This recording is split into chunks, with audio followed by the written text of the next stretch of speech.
So guys ದೊಡ್ಡವ್ರು ಒಂದು ಮಾತು ಹೇಳಿದ್ರು, age is just a number ಅಂತ ಹೇಳಿ.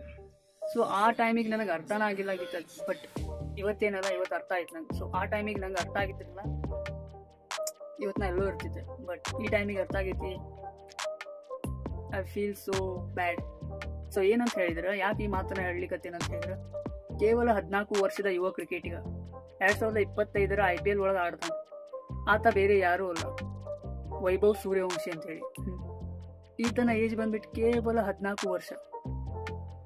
ಈತ ರಾಜಸ್ಥಾನ್ ರಾಯಲ್ಸ್ ತಂಡದೊಳಗೆ ಆಟ ಆಡ್ಲಿಕ್ಕತ್ತಾನ. ಮೊದಲ ಎಸೆತದಲ್ಲಿಯೇ ಮೊದಲ 6 ಬಾರಿಸಿದ.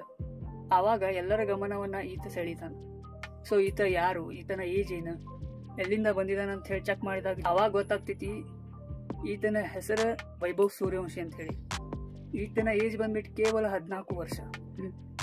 ಸೊ ಜಸ್ಟ್ ಗಾಯ್ಸ್ ನೀವು ಥಿಂಕ್ ಮಾಡ್ರಿ, 14 ವರ್ಷ ಏಜ್ ಇದ್ದಾಗ ನಾವು ನೀವು ಎಲ್ಲ ಎಲ್ಲಿದ್ವಿ?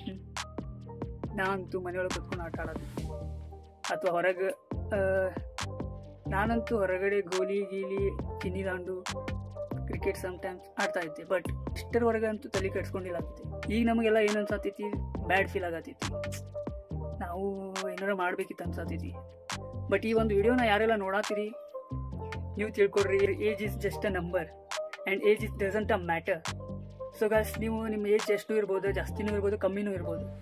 ನಿಮ್ಮ ಮೈಂಡ್ ಸೆಟ್ಟನ್ನು ಒಂದ್ಸತಿ ಫಿಕ್ಸ್ ಮಾಡಿದ್ರಿ ಅಂತ ಹೇಳಿದ್ರಲ್ಲ, ನೀವು ಯಾವ್ದು ಬೇಕಾದ ಸಾಧನೆಯನ್ನು ಮಾಡ್ಬೋದು. So guys, and this is only for my tribe guys.